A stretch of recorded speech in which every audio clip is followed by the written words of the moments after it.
Departments of Soul Education. Divine laws are laws for a reason. They must be regulated. Absolutely all deities are appointed to their positions by God and provided for by the universe. It is the pantheon of dark deities that regulates human education and punishment for missing 1,500,000 food signs.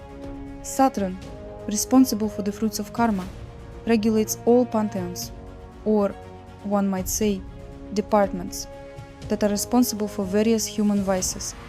To teach a person and uproot any quality, a suitable situation is needed, often a stressful one, as they can no longer hear the whispers of angels. This is how demons, magic, and other infernal phenomena appear. The expression "every cloud has a silver lining" is precisely about this. A person turns to the Creator when they've essentially reached the brink. And they themselves often reach that brink, reaching rock bottom, only to then, under threat of self-destruction and the destruction of their lives, humbly rise to the Creator and finally entrust themselves to the will of their design. This is what entire generations teach. This is the path of those who suffer. When so many troubles have been overcome that life is impossible, only complete trust in the Almighty can help. And then the ascent begins. Then people shed their pride and seek advice and help, when they realize that being on my own is unsafe and ruins their lives. Examples of vices. Take lust, for example, the most difficult quality to overcome. The demon god Asmodeus is responsible for it. When I established contact with him, I was amazed that he was nothing to worry about, a sane being, and in him I saw the radiance of a divine source. Thus, with admiration and spiritual joy, I met almost the entire pantheon of dark deities. For many years, I learned to understand where so much devilry comes from within us, and now I have a very clear picture on this matter. The departments of vice are very logical, and there is nothing to fear there if you recognize the lessons in time.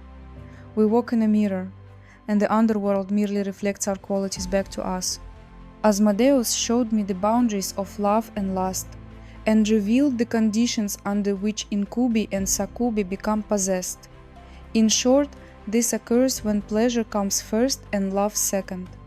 Such a person in past lives or in this one prioritizes lust and its satisfaction. They can be satisfied with the flesh, but they don't understand why their energy is dwindling and their aggression is increasing. Aggression, intolerance, selfishness, and arrogance are usually the accompaniments of sexual intolerance. In the Vedic tradition, this is called the guna of passion and ignorance.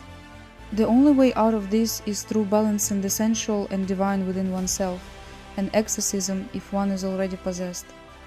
Overcoming this is interesting. It's the soul's work. Although it is better to manage to correct the whisper of angels than to have other departments take on the correction at the behest of Saturn. Tell me more about the departments. Like it. Accepting darkness and light is accepting the divine plan in its diversity. And if you look at it, no one is harming us. They teach us or reflect on us. Everyone serves God, including demons.